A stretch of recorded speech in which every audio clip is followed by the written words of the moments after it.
Hey, welcome everyone back to the channel. KCP, how you do? Any links, support would be great. Today I am going to be talking about the Xbox Elite controller. As you can see, my hand movement's wrong there, sorry. But we finally got to it. So this is what we're talking about. Xbox Elite.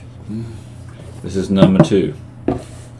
So you don't get, again, much in the box. You get a carry case, which is nice.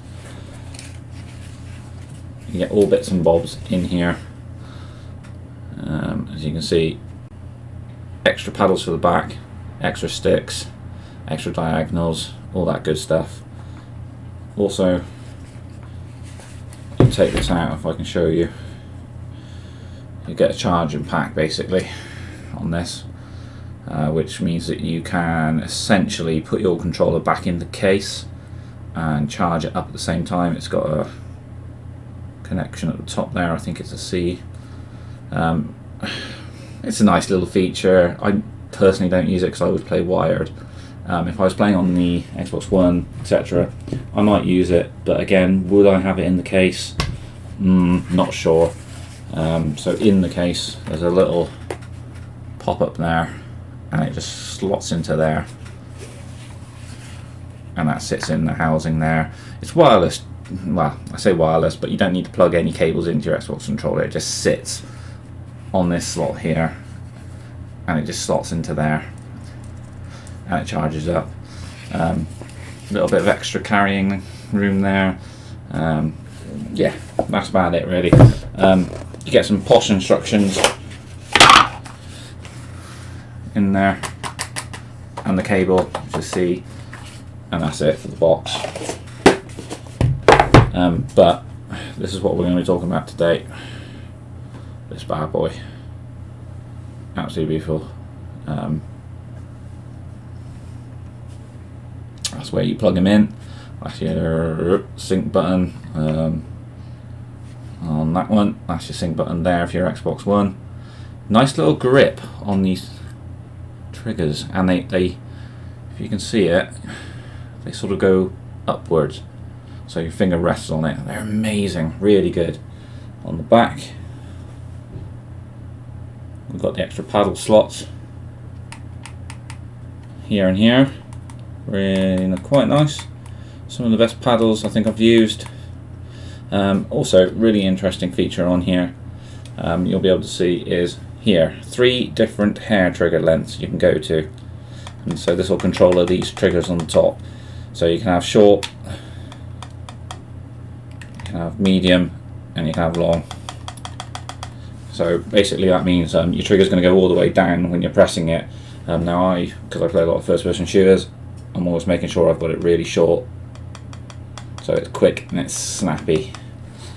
So also on here, we take off these.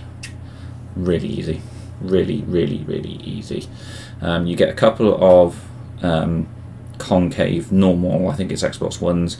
You get some 360 ones, and you get also a domed one, which I do prefer domed, but they've made it like a little short one.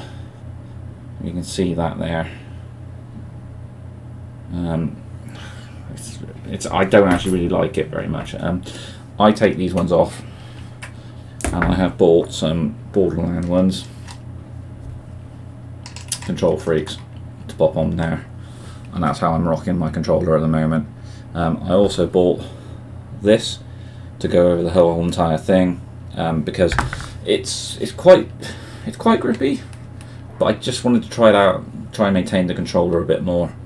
So I'm just going to leave them on there as well. These are sort of medium length ones. If you can see, I generally prefer a higher one on my right analog stick here, but I found it was a bit too long. And on the bottom of the controller, you've got your normal charging ports and your aux for your mic and everything. Again, you can swap your D-pad out to have a traditional standard one, which I showed you in the box. but I prefer this one. I don't really play fighting games, but it'd be amazing for fighting games. This it's quite nice and tactile, mechanical. Button feel, kind of your standard. I would prefer the Razer style mechanical sort of buttons. They're much nicer. You can have 3 profiles saved on this, as you can see here with this light.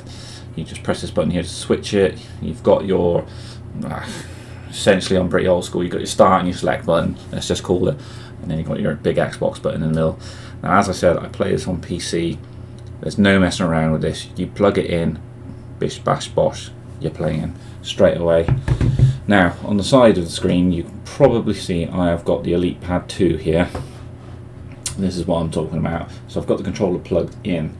So we'll just put this on and we'll configure. Now in here you can see, you put your new profiles on. I've got plenty of Destiny ones on here. And I'll just shorten myself just so you guys can see this. So this is what we're looking at here. We're looking at the controller essentially.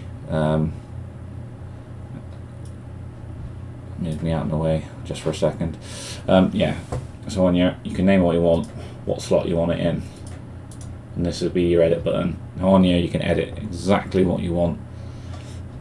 Just click on it, comes up. What do you want your primary button to be? I want it to be A, X, whatever it is.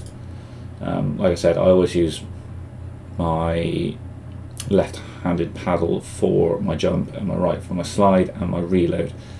I can't use all 4 of these paddles on here, which is probably one of the negatives. I find this a negative with pretty much every controller I pick up. Having an extra paddle next to the left one over here is, it just doesn't work for me. Too much going on. So I have 3. I have these 2 here and I have this one here. Now also, you can probably notice on here you can have a shift button. So when you hold that shift button down, you can allocate any other button on here to act as an extra button. So you hold this and you press B, which I've got this paddle maxed out as B, and you could have X on there, for example. So if you just press this button normally, you'll just crouch. If you hold this button and press this one, you'll do whatever you've set it to. So you know, if you want to change weapon, or you want it as select, you know, your map, your HUD, whatever. As on here you can see I've got this as X, and this one I don't really use a shift button. Again, when you're in a firefight, it's too much to think about. You want to keep things simple. This is probably, you know, one of the best controllers I've used. But this is the mapping. This is where you do everything. Move on to the left stick essentially here. And I'll just move my mug out of the way again. This is where you can alter your dead zones and everything. Your curve adjustment. I found this quite interesting. Again, I did a lot of YouTube videos on this. Try and find out what was best for your sensitivity, smooth, instant, aggressive, delayed. I don't ever want delayed. I don't want ever my sticks to be delayed. Do this for the left and the right. I want my right one to be instant. So as soon as I press my stick, I want it to move. I want it to be accurate. That's pretty much all you're doing here. Then you've got your triggers. You can adjust these triggers. So when you push down on it, you can see I'm pressing the trigger now on controller. As soon as I press it, boom, boom, boom. It's just instant. So I've shortened them so the instant it recognises I'm firing. You can do this again on both paddles. For vibration, I tend to sort of have this off. I've got it on here, but on the game it's off. And then obviously you control the brightness of this here. So I'll just bring me back. Hello. Yeah, so that's pretty much it. And then make sure when you do this you go back basically. Don't just close it because it won't save itself. Another really fantastic feature about this is when you pop this off,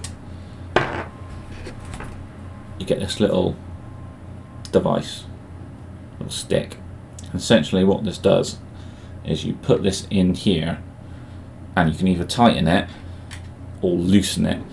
Now for this one here, I've always got it loose because it doesn't really matter, because this is the one I'm going to be running on and moving, so I've got this quite loose.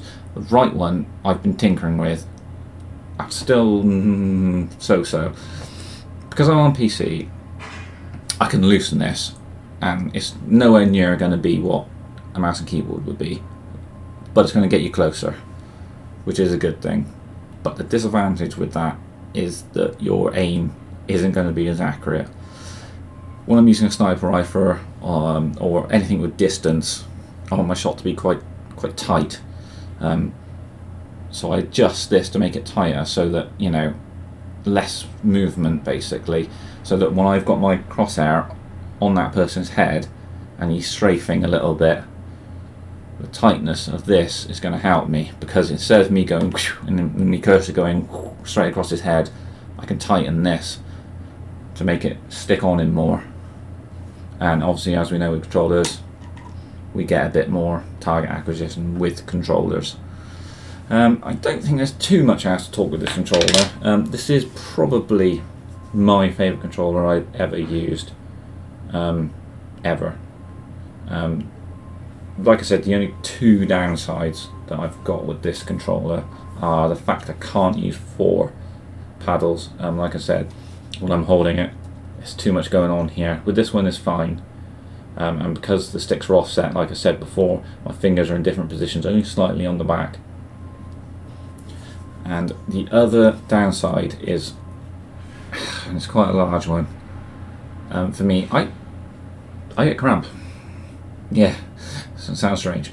I get cramp in my left hand, yeah, sometimes, which is why I bought this to go over it, because I was hoping it was just going to alleviate me gripping it. I think I'm probably gripping the controller too tightly. But I don't know why I get cramp. I don't know if it's because of the positions of everything, or it's the offset, because I don't really get it on the PlayStation one. It's only a minor thing. I only get it after, you know, a bit of time of playing, you know, probably sort of 2 hours, you know, plus, I do a lot more hours than that, so it could be that. But that's something to consider. Like I've said before, my hands are quite large. But the controller sits really, really nicely in my hands. But yeah, I mean, if I had buttons on the top like the Razer, would be magic. Just an extra one here or here. Because like I said, I've had to map this to X, circle, which is crouch, and triangle. If I'm playing trials or comp, etc., and I need to res someone, I've got to take my finger off this, which is something I really hate doing. And I've had to adjust to that. I keep tinkering every now and then to try and put X back in.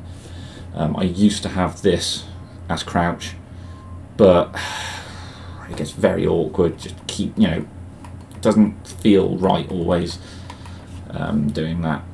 So you know, that's a me problem, and possibly, you know, trying to figure out a way of getting around it essentially. But yeah, that's pretty much sums up the video. I've gone through the software, I've gone through the buttons. Like I said, it's one of the best controllers I've ever had. Everything is sharp, everything is precise, it fits nicely in my hand. Yeah, I mean, I definitely recommend it. You know, if you're a controller user, go for it, don't hesitate. One thing I did do with this is I bought some original Xbox One Elite paddles, and they do fit. And I swap these around from time to time. I have, like I said, I have a little tinker, I have a little play with these boys. Bought these off eBay. They're pretty cheap, 6-10 quid, something like that. And yeah, like I said, I bought the Control Freaks. I always use them. I've got a different array of them. I've got Borderlands, got the Inferno ones, etc. I'd always recommend sticking some of them on.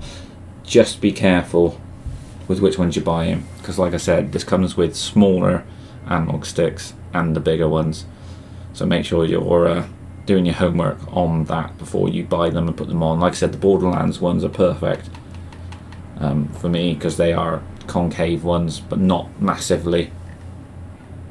They just dome nicely, which is what I like.